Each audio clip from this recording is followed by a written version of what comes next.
2008년 11월 1일 사토시 나카모토라는 이름의 누군가가 9페이지짜리 논문 하나를 발표했습니다.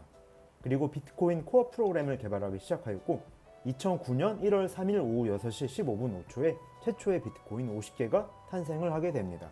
사토시 나카모토는 2011년까지 인터넷상에서 비트코인 개발 활동을 하다가 게빈 안드레센이라는 사람을 수석 개발자로 임명하고 그의 사업 자치를 감추게 됩니다. 아직까지 사토시 나카모토의 정체는 아무도 모릅니다. 누구냐 너? 사토시 나카모토는 비트코인을 왜 만들었을까요? 논문의 제목이 바로 이 목적을 명확하게 말해주고 있습니다. 피어-투-피어 일렉트로닉 캐시 시스템. 비트코인은 바로 화폐 시스템입니다.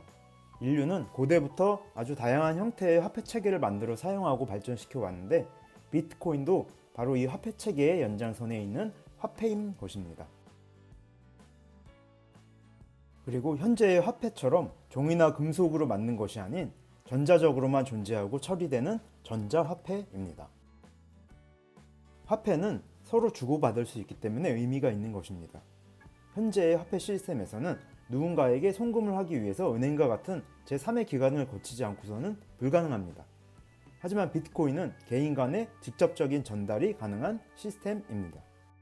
결국 비트코인의 목적은 개인 대 개인 거래가 가능한 전자화폐 시스템을 만드는 것입니다. 비트코인은 전자서명 알고리즘이라는 암호학을 기반으로 합니다.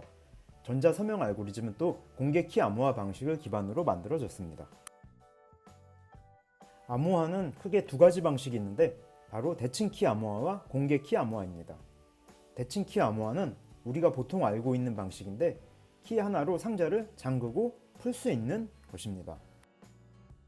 공개키 암호화는 키가 두 개가 있습니다. 공개가 가능한 공개키와 오직 나만 소유해야 하는 개인키, 그리고 공개키로 상자를 잠그면은 오직 개인키로만 잠금을 풀 수 있는 방식입니다. 전자서명에서는 개인키로 데이터의 서명을 만들고 공개키로 검증을 합니다. 만약에 검증이 실패하면 데이터가 위조됐다는 것을 바로 알 수가 있는 것입니다. 바로 이 전자서명 알고리즘이 비트코인 거래에 사용이 되고 있습니다. 그럼 이걸 비트코인 거래에서 어떻게 사용하는지 한번 보겠습니다. 아이언맨이 캡틴한테 코인을 보내는 거래를 만드는데 여기에는 코인의 출처, 금액, 수신자, 마지막으로 개인키로 서명을 하면 거래가 만들어지게 됩니다. 그러면 비트코인 시스템은 공개키를 이용하여 거래일이 유효한 데이터인지를 판단합니다. 문제가 없다면 거래일은 이제 캡틴의 소유가 되는 것입니다. 다음에 캡틴은 자신이 받은 거래일에서 50비트코인을 스파이더맨한테 주려고 합니다. 마찬가지로 출처, 금액, 수신자, 그리고 캡틴이 자기 자신의 개인키로 이 데이터에 서명을 하면 거래 2가 만들어집니다. 그리고 비트코인 시스템은 캡틴의 공개키로 서명을 검증하고 이상이 없다면 거래 2는 이제 스파이더맨의 소유가 되는 것입니다. 트랜잭션의 실제 데이터 구조를 한번 알아보겠습니다. 여기서 중요한 것은 인풋과 아웃풋이고 각각 여러 개가 있을 수 있습니다. 인풋에는 이전 거래의 아웃풋, 그리고 서명과 공개키가 들어있고 아웃풋에는 보낼 비트코인의 수량과 수신자의 주소가 들어있는 검증 스크립트가 있습니다. 비트코인 시스템은 이런 트랜잭션들을 모아서 하나의 블록을 만듭니다. 그래서 하나의 블록에는 여러 개의 트랜잭션과 블록의 정보가 기록된 헤더가 있습니다.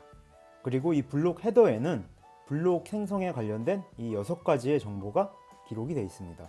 여기서 previous 블록은 이전 블록을 가리키는 값이고 머클루트는 블록에 포함된 모든 트랜잭션을 특정한 방법으로 해시한 값으로 만약에 트랜잭션을 변경하면 이 값이 달라지기 때문에 이미 블록에 포함된 트랜잭션 데이터를 변경할 수 없게 하는 장치입니다. 그리고 타임은 블록을 생성한 시간이고 nbits와 nonce는 채굴을 위한 필드인데 이 값은 좀 이따가 설명을 드리도록 하겠습니다.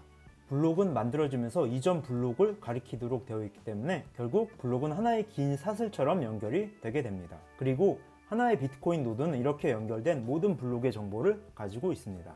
모든 노드들은 네트워크를 통해 다른 노드들과 통신을 하면서 트랜잭션과 블록에 대한 정보를 서로 주고받고 있는 것입니다. 이러한 구조를 우리는 바로 블록체인이라고 부르는 것입니다. 비트코인 채굴에 대해 많이 들어보셨을 텐데요. 여기서 채굴이란 바로 블록을 하나 생성하는 일입니다. 블록을 만들면 보상을 주기 때문에 서로 먼저 블록을 만들려고 경쟁을 하고 있는 것이죠. 그럼 블록을 어떻게 만들까요? 아까 블록이 이렇게 생겼다고 했는데 이 트랜잭션들을 모아서 블록 헤더를 만들면 되는 것입니다. 대신 여기에 아주 간단한 조건이 하나가 있는데 블록 헤더의 해시값이 목표값보다 작거나 같다는 조건을 만족하면 되는 것입니다. 여기서 MB치라는 필드에 목표값이 들어있는데 비트코인 시스템이 자동으로 난이도를 조절해서 블록 생성이 너무 빠르거나 혹은 너무 느리게 생성되지 않도록 목표값을 조정합니다. 그리고 이 조건을 만족하는 헤더를 만들기 위해 논스 값을 바꿔가면서 헤더의 해시값을 구하고 그러다가 조건에 맞는 해시값이 나오면 블록 생성에 성공을 하고 보상을 받게 되는 것입니다. 바로 이 과정을 우리는 채굴이라고 부르고 그래서 수많은 노드들이 이 채굴 보상을 받기 위해 블록을 먼저 만들려고 경쟁을 하고 있는 것입니다. 마지막으로 사토시 나카모토가 2009년에 인터넷 커뮤니티에 남긴 글을 소개하면서 마무리하도록 하겠습니다. 나는 비트코인이라는 새로운 오픈소스 P2P 전자화폐 시스템을 개발했습니다. 중앙 서버나 신뢰할 수 있는 기관 없이 완전히 탈중앙화되어 있습니다. 모든 것이 신뢰 대신 암호학적 증명을 기반으로 하기 때문입니다. 사용해보거나 스크린샷과 디자인 문서를 살펴보십시오. 기존 통화의 근본적인 문제는 작동하는데 필요한 모든 신뢰입니다. 중앙은행이 화폐 가치를 떨어뜨리지 않을 것이라고 신뢰가 있어야 합니다. 그러나 법정 화폐의 역사는 이 믿음을 저버리는 사례로 충만합니다. 은행이 우리의 돈을 보관하고 전자적으로 송금하기 위해서는 신뢰가 있어야 합니다. 그러나 실상 은행들은 신용버블 흐름 속에서 예비금도 거의 없이 돈을 빌려주었습니다. 우리는 은행에 개인정보를 맡기고 그들이 우리의 계정이 유출되지 않도록 한다는 것을 신뢰해야 합니다. 그들의 막대한 간접 비용은 소액 결제를 불가능하게 합니다. 한 세기 전에 다중사용자 시분할 컴퓨터 시스템도 비슷한 문제가 있었습니다. 강력한 암호화보다도 우선 사용자는 파일을 보호하기 위해 패스워드 보호에 의존해야 했으며 또한 시스템 관리자가 우리의 정보를 비공개로 유지해 줄 거라는 믿음이 있어야 했습니다. 그들의 정보를 비공개로 유지하기 위해 시스템 관리자를 신뢰해야 했습니다. 다른 문제에 대한 개인정보 보호 원칙을 평가하는 개인적 의견이나 또는 상사의 명령에 따라 관리자에 의해 개인정보 보호가 무시될 수 있습니다. 강력한 암호화를 대중이 사용할 수 있게 되면서 신뢰는 더 이상 필요하지 않습니다.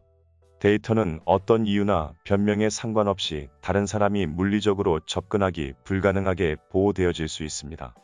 돈에 대해서 똑같이 적용을 해야 할 때입니다.